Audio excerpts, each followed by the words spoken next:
All right. We have another episode of the Jada Edwards podcast, and today I have my amazing friend, Shundria Riddick.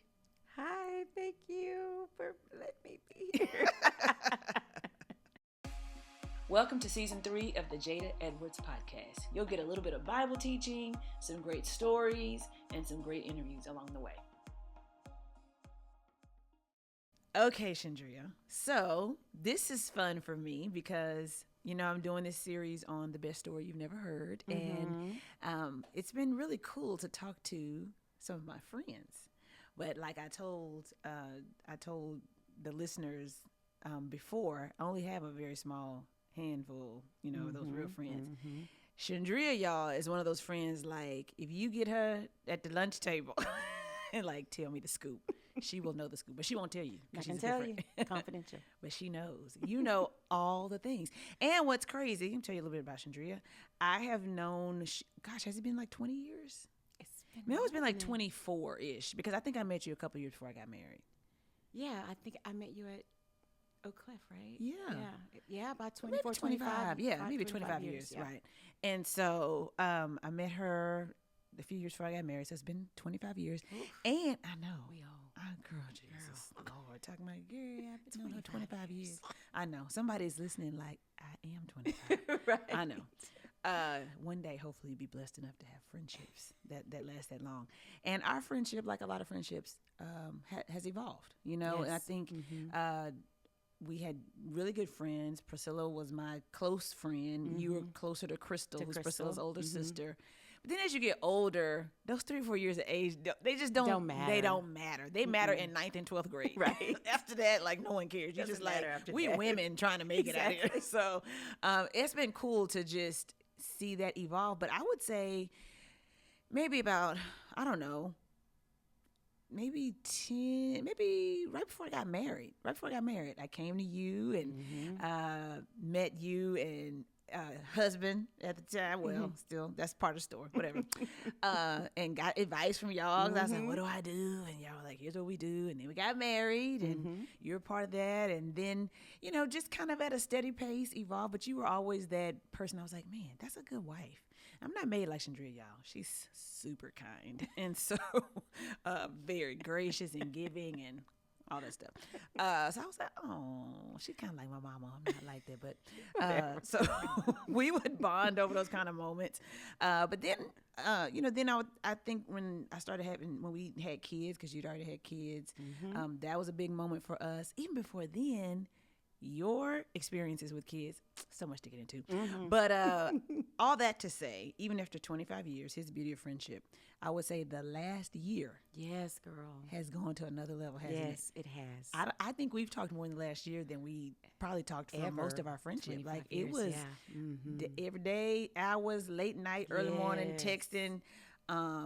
We were both kind of going through crisis, some similar crisis, and I don't know what it was, but the Lord just, God is just good like that. And sometimes you think, oh, I need a new thing, or I need a fresh thing. And I do love my therapist and all that. Shundria is also a therapist. But I don't know what it was. Something just was inviting in you that was like, I'm safe. Yes, I've known you all these years, but still, you can tell me the real. Yes. And I sure did. You showed up at my door one night. You was like, we going out. Let's go. We're about to sit at this table and That's talk about it. Let's go. And that's what you need. A good friend can show up without calling, and that's not everybody. So I was like, hold on. I sure did. You sure did. I opened the door. I was like, what are you doing here? Hey, girl. Let's go. But I just need to say thank you for that, because friendship is precious. And the more people you talk to, the more you realize how rare friendship is. So friendship is precious, but also it's precious for friendship to be able to evolve and grow, and to know that you can grow and your friends can grow with you, and they can grow and you can grow. Like, we can still be moving down this path. You don't have to be who you were at 20 for us to still be girls. Yes. That's like exhausting. Yes. So thank you for that. Just so many seasons. Girl, thank you for letting me. Oh, see, I told you she's kind. I would have been like, you welcome. She told me, thank you for letting me. She's kind, y'all. Okay, so we've been doing stories. Okay. I love life stories and all the things that come with them, and the fact that they're never really finished. They're No, kind of, they're in always process. in process. Always. So I asked people this first question: describe your life or your life story in one word, if you can. My one word? Yes. Really? For real? Wait, that's with the question mark? Really? Really? Really? Mm-hmm. With the eyebrow. Yeah. Tell me. For real? Am I doing this? Oh my gosh, I love you. Tell me, because that's somebody else's word too. Really? Really? Lord? Come Really? on. Yeah. Tell me how in the world you got there, and because I know you, how different it is from what you would have thought. I don't know, 5 years ago, 10 years ago. I think the perception or the expectation that I had in life growing up in my 20s, I was like thrown into this reality of what life is. And Would you say you grew up kind of sheltered? Yeah, I did. I grew up sheltered. Everybody was saved, sanctified, filled. You know, grew up in church. Got to be born in. Right. Can't join in. Got to be born in. Right. And so I was very sheltered about the things of the world. I didn't know that we didn't have a lot of money. We were okay. We weren't poor. You know, we weren't poor. Well, you're like, maybe as far as I was concerned. Right. We had everything we needed, Yeah. you know. And then everybody was kind. I had a great family and friends. I was always surrounded by really good people. And then when I went off to college and then graduated, college introduced me to a whole big old world. And then in my 20s, I came in contact with the world. And that just changed everything. Yeah. Yeah. So in my 20s, I started seeing things and experiencing things. And what were some of the big, like, bubbles that were burst, or like things that were demystified all of a sudden? Do you remember some of those big things where you're like, what? This is how people act? Well, I remember in college, I was one of the few people in my family that went to college. So I had a very limited understanding of what college was. And so when I went to college, somebody was majoring in something like some SeaWorld stuff. You know, they were going to go take care of dolphins. I was like, really? People do that? Right. So then, and then I started meeting people who just had a whole different way of viewing the world. And that was shocking. Yeah. You know, how you not believe in God? Right. Like, what are we talking about? Right.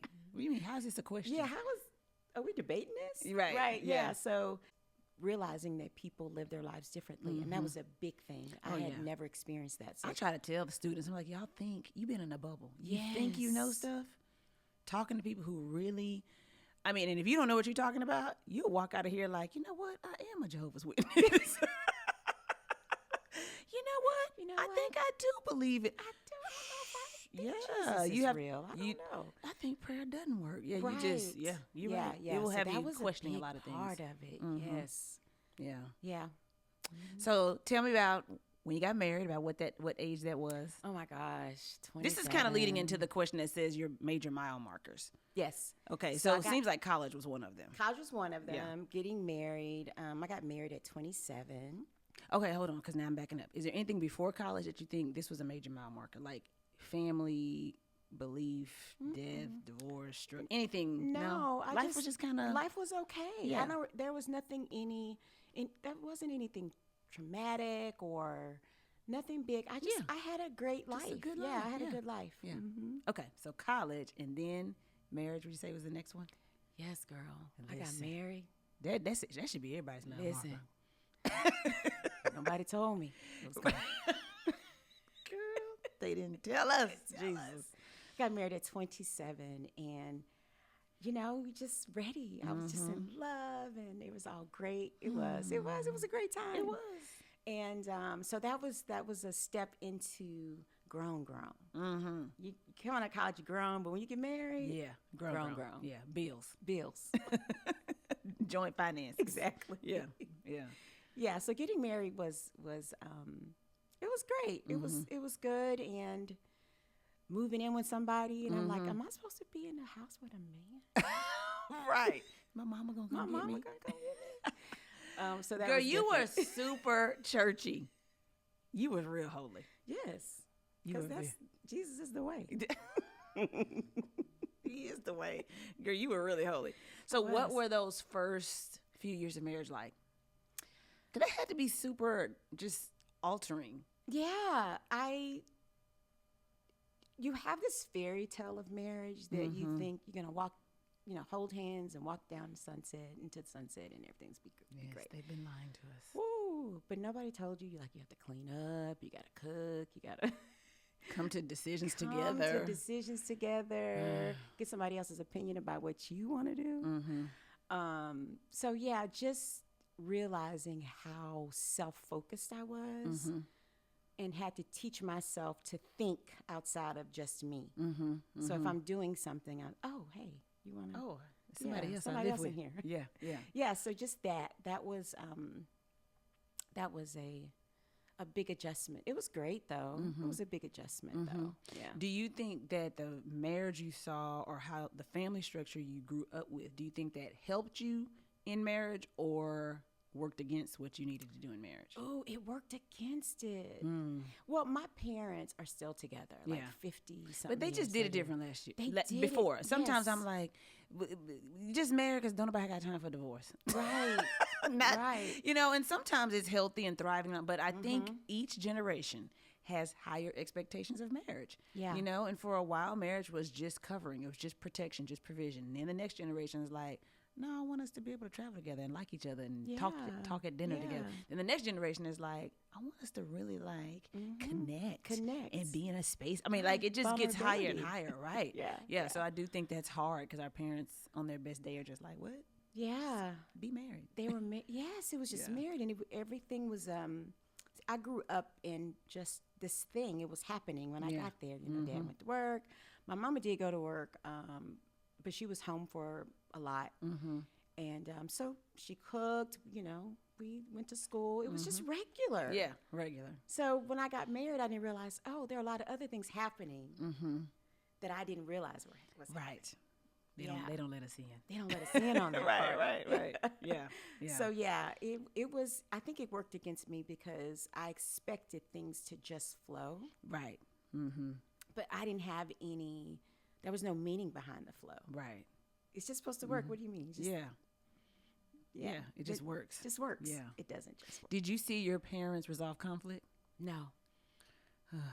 Listen, parents, have a couple of arguments in front of your Yes, kids. Maybe please. not your knock down, drag out stuff. Please. But they need to see when you make a mistake, and they need to see the other person apologize. I mean, that has been one of the hardest things. And even for me now, I am finding I need to speak up more and not wait till the kids go to bed. Sometimes I'm like, no, we need to say this right now. Or I'll say, well, why? And Conway and I may go back and forth, and I see my kids going, and then I go, okay, all right, or he'll say, no, we can go ahead and do it that way. And sometimes we end up having to say, oh, sorry, that's not what I meant, That's good. But honestly, for me, you know my life, so that's probably just been in the past year. But I was just like, gosh, I realize I have a habit of just going, when something happens, just being like, all right, we're going to talk about that later. After these kids go. We'll see. But the kids need to see it. They need to see this is regular. They do, yeah. And my parents didn't argue in front of us, but I heard them argue. So I thought a couple times they did argue in front of us, but I thought every disagreement meant argue. Right.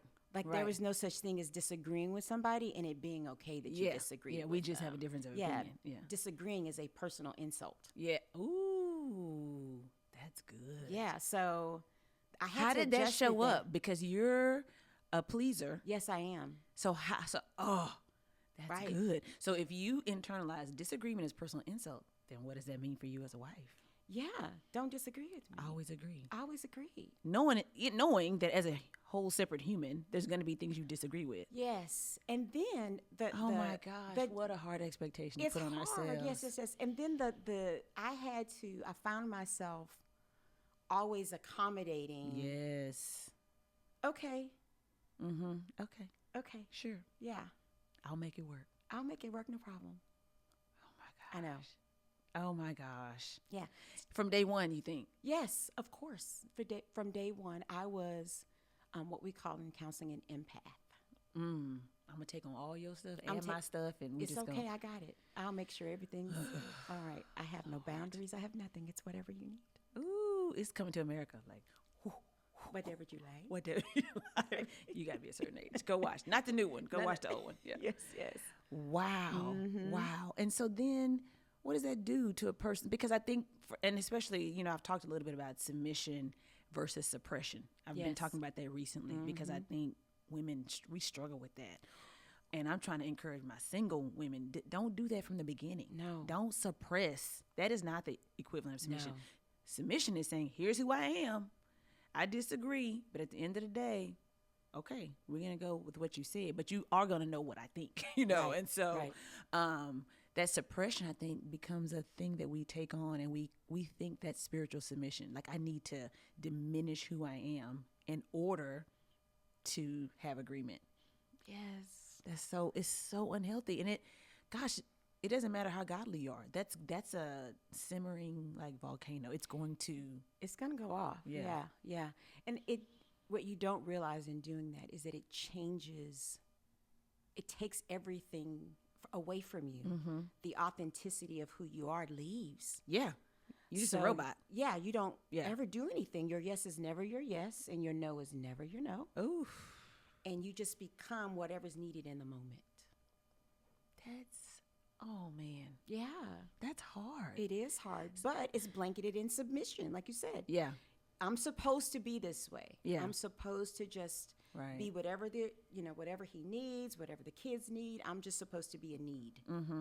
And that's what you become, a need. And so after a while, people become entitled to that role of you being a need. Yeah. Yeah. That's the thing. Because I'm telling myself, and I tell our female friends and listeners, the danger with that suppression is that it can't last forever. You're going to wake up one day and be like, you know what? No. I don't like that anymore. No. And guess what? It's really a lot your fault, because you're like, you told this person for 20 years or 10 years or 12 years that this was okay. And so I've had to do that, even in my own marriage, to be like, okay, so what I had said was okay for the last 18 years. You know what? That's my bad. Mm-hmm. It's not okay. And I'm sorry. I know we've built a whole system around what I said was okay. And I'm really not okay with that. But I need to give you grace, because I need to bring you into what's really me. It's a whole, then it becomes a whole thing. The dude is usually like, what's wrong with you? And you're like, I should have told you back in 98. Yeah. So I'm like, just start out right now. But anyway, so now this is making me think, and if something gets too personal, you can just tell me. Okay. It's making me wonder, especially early in your marriage when you dealt with grief. Yes. With your children. Mm-hmm. Okay, so tell us a little bit about that, because now I'm thinking all this suppression comes into play. How can you fully... Oh, my gosh. You're taking your cues even for grief from somebody else. Yes. What was that like? So, yeah, just a little bit of context. Yeah. So I got pregnant in 98. Well, yes, 98. And it was our first pregnancy. Mm-hmm.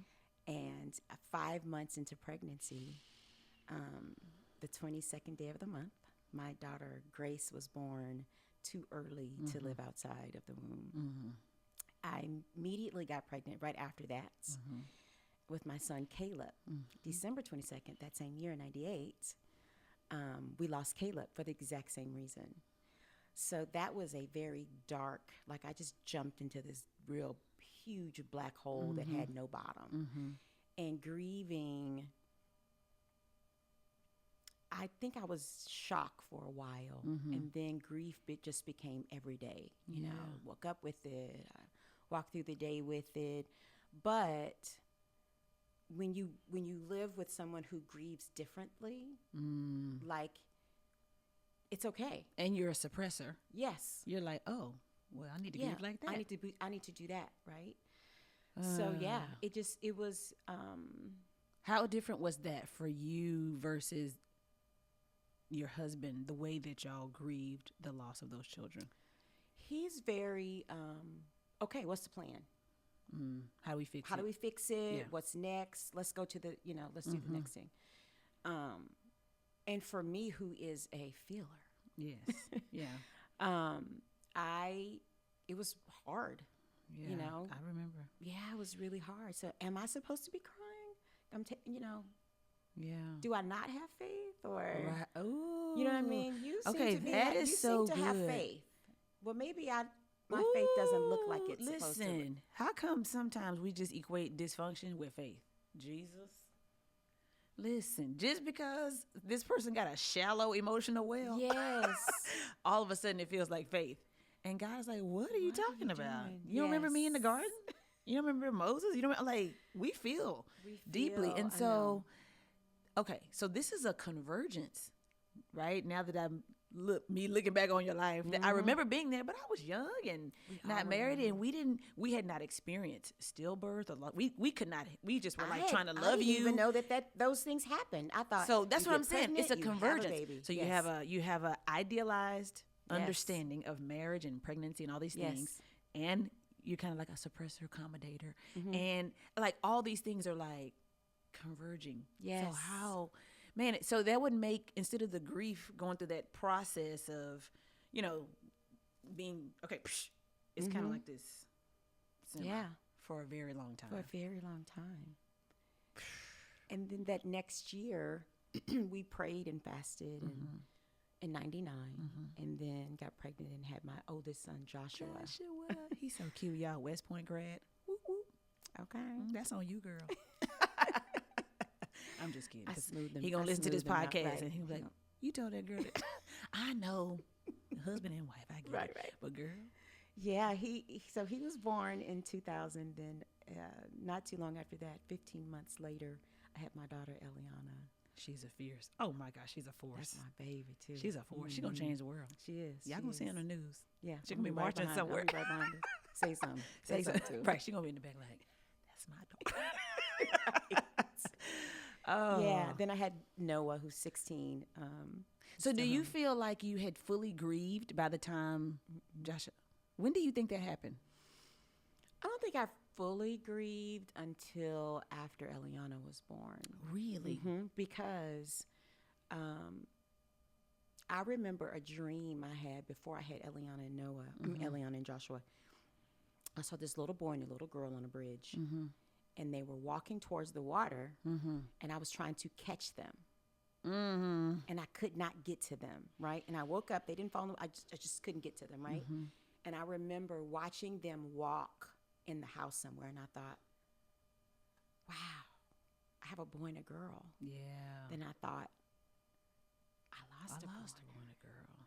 And then that's when it hit how wonderful they were, and Yeah. active, and mommy, and all that. That's when it got really thick, was when they were little, because I realized the magnitude of what I lost. I had suppressed it so long. Of course I was grieving, I lost babies, stuff like that, but the magnitude of the loss was when I had my two. Almost the blessing really almost created stirred up the grief all over again. Yes. Because you had now something to compare and think, and yes, it keeps sending you back to those first experiences. Yes, I thought, I was looking at Eliana's eyes or Joshua's eyes, and I thought, I don't even know the color of the baby's eyes. I don't know the sound of their voice. It was silent when they were born, so I thought, I don't even know what their voices sound like. So it was just, yes, I was so happy and so grateful to the Lord for the two that I had. It just made me think, oh, I missed out on a lot. Yeah. So every milestone I would think, what would, Grace look like? Yeah. And what would Caleb look like? And yeah. I think that even though, and I do want to ask you to say something, whatever thought comes to mind for women who are in that space, because I think that's just another aspect of your ministry and what you can offer. But as you're thinking about that, I think I want to encourage people too that sometimes we think the Christian life is very linear, that when you love Jesus, this is how you feel. Yes. And I don't think we understand that we can have like deep joy and deep grief at the same time, and deep disappointment and great hope at the same. Like that's just, it's who we are. I go back to the garden, because even though we see it in the life of many other biblical people, Jesus, deep joy. It was the Bible says it was for the joy set before him that he endured the cross. So he had this joy, but also clearly was like, God, is there another way? And so I think sometimes we just need to be reminded that you can live in this, kind of duplexity or duplicitous. No, duplicitous is negative, whatever. Two places at one time. Let me just go to the simple third grade word. So, because I think that can be frustrating and people start to question their faith. Yes. Oh, I'm too sad, or I should be over this by now, or I can't shake it off. And I'm like, everything can't be shaken off. Some stuff is like you have the thorn and the grace the whole time. At the same time, God is like, I'm not taking this, but I'm going to give you some grace. And that grace is going to be good. I remember, I think one of my vivid memories was when I was, when you go as far as I did in pregnancy, you have to have labor. So, right. Yeah. And so I remember praying that, God, you can do miracles. Like, you can stop this right now. Like, that's all it is. We don't have to go through all this. We don't have to go through all this. And I think what word am I trying to say? Girl, I can't remember my words. That's okay. I had to go to third grade. I was trying to be fancy. Right. Being naive. Just the naivete. That's probably what you were thinking of. Yes, the naivete. Right, not knowing nothing. Yes, thinking that. I was just so naive that, like you said, you can have hope and things aren't going right. Yeah. Like, you can pray to the Lord, he not answer. Yeah. But he's still gracious and good. Yeah. And he's still holy. Yeah. And so that was a big thing. It's like, I'm praying this prayer, I'm going through this, but I know the Lord is with me. I know he's here with me, but he's not answering prayer, but he's still good. He's still faithful. Naive thinking, in a Christian life, you can pray and, believe. Yeah. And then it's it happens. Right. Yeah. But that's not at all. Yeah. Excuse me. That's so good. Because I do think that many of us have something in our lives that we have not grieved well. Yes. And it may be death. It may be rejection. It may be, the altering of a dream. It could be so many things. I don't think we do grief well. And I don't know that as believers, we encourage each other to grieve well. We're just kind of like, you good now? I mean, the first couple weeks, if something hard happens, we lose a sibling or lose a child, lose a parent. You're going to get your meals and your visits and all your phone calls. And then at some point, something happens and people are like, okay, you still, I got to go to, I got to go, you still sad? And they don't want to say it, but if they're not in it, if they haven't lived it, we do kind of put a subtle pressure, I think, to say, but if the Lord is good, then you should be have hope coming out. Yes, have hope. So I think people need to hear that. They need to hear that. So, that was amazing. By the way, just watching you process that in real time, and I remember that was a moment for me going, "Okay, Lord, if this happens to me, how am I going to handle this?" That was, and there's who can know? You don't know. Who can know? Yeah, but that was a precious time, and I'm glad to have been able to sit next to you. Yes, and it was very precious and sweet.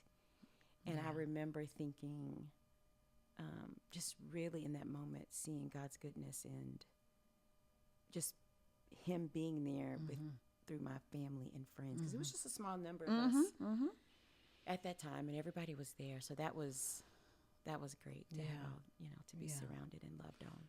You need community, y'all. Community.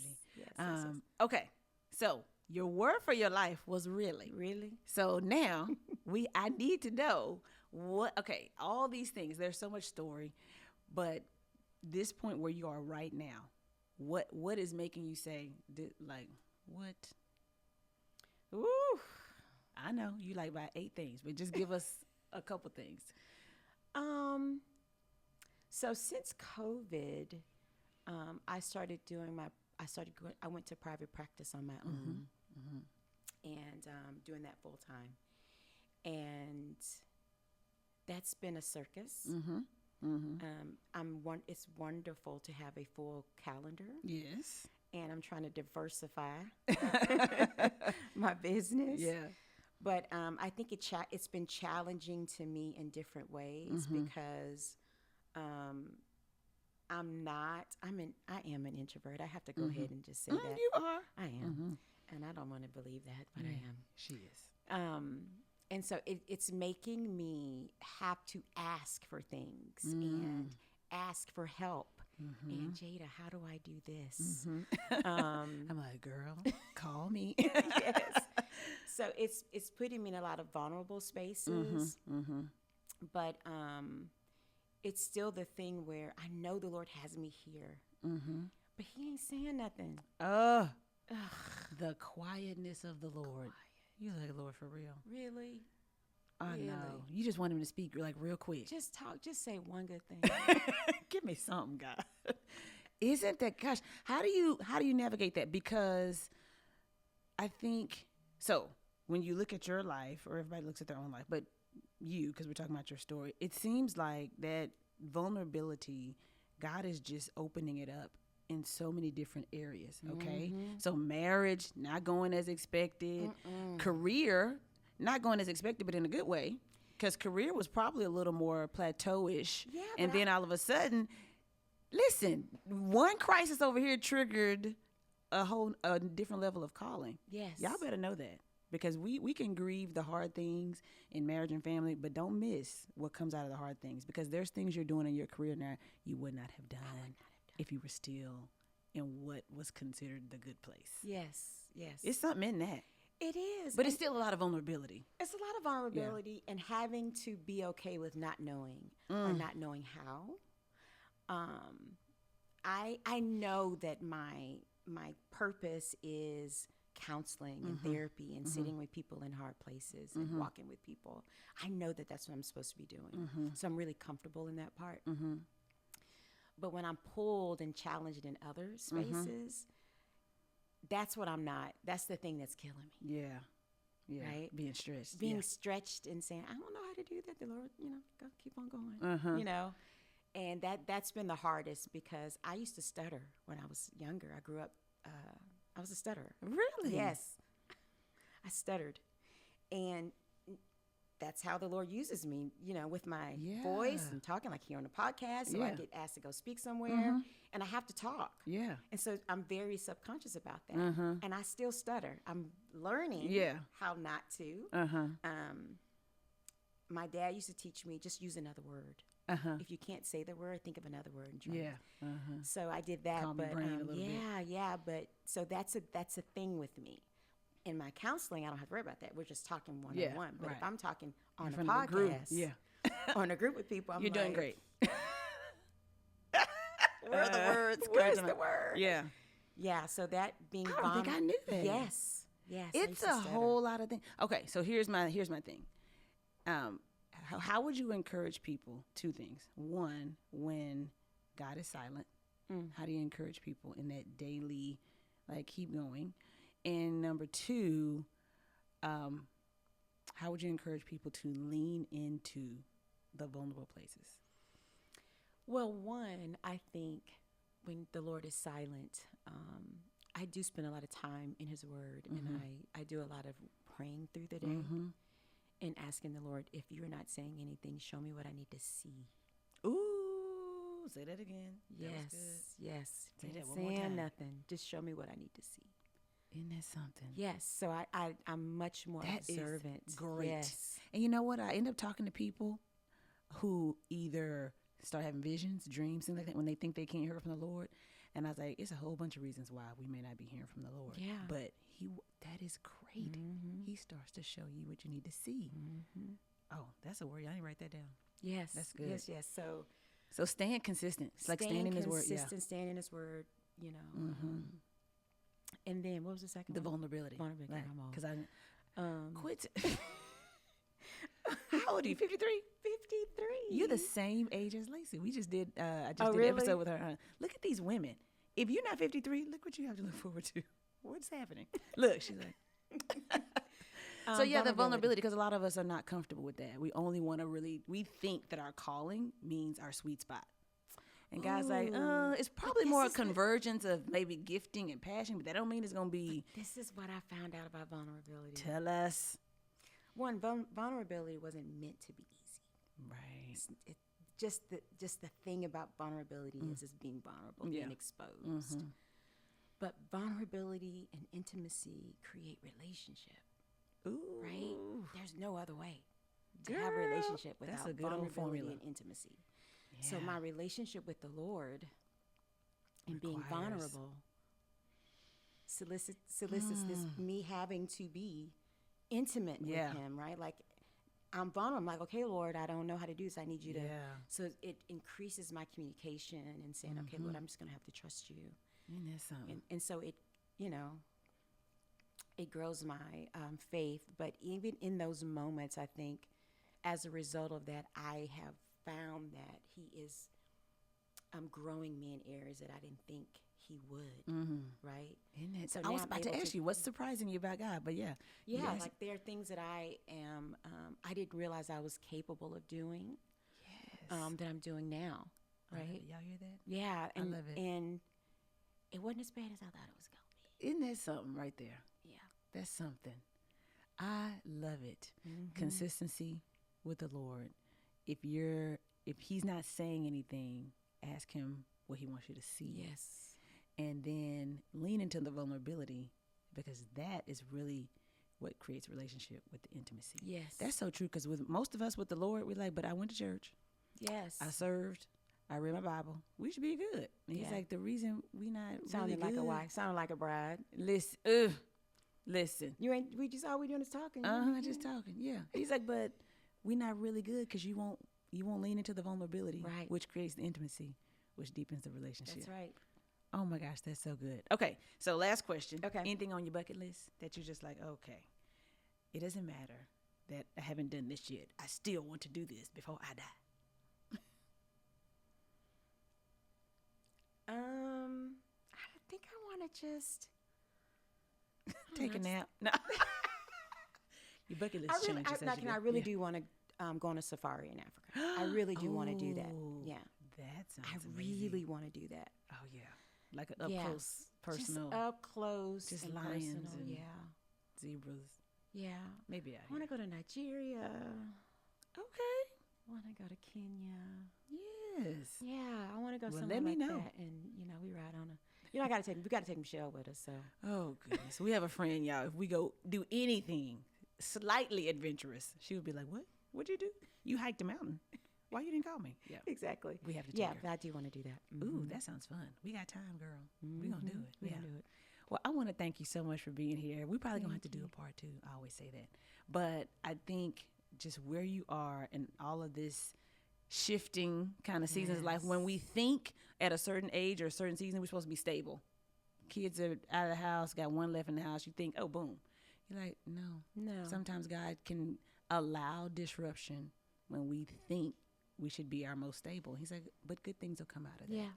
And so I'm watching you shine, girl. Thank you, girl. I love it. Thank you. Thanks for being with us today. Thank you for inviting me. Yay. Thank you. So I hope you enjoyed today's episode. If you did, make sure leave a comment, leave a review, share, subscribe, all the things, and we'll catch you next time.